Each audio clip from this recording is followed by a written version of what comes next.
1 ಎಕರೆ tar road point ಜಾಗ, ಮನೆ, ತೋಟ.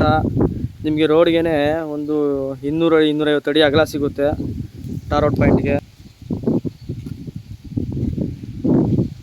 ಟಾರ್ ರೋಡ್ಗೆ ಚಿಕ್ಕದೊಂದು ಬೋರ್ಡ್ ಮನೆ ಇದೆ. ತೋಟ ಸ್ಟೋರೇಜ್ ಬರ ಮಾಡ್ಕೊಂಡಿದ್ದಾರೆ. ಒಳ್ಳೆ ತೆಂಗಿನ ಮರಗಳಿದೆ, ಬೋರ್ ಇದೆ, ಮಾವು ಇದೆ, ಒಂದು ಹಲಸಿನ ಮರ ಇದೆ.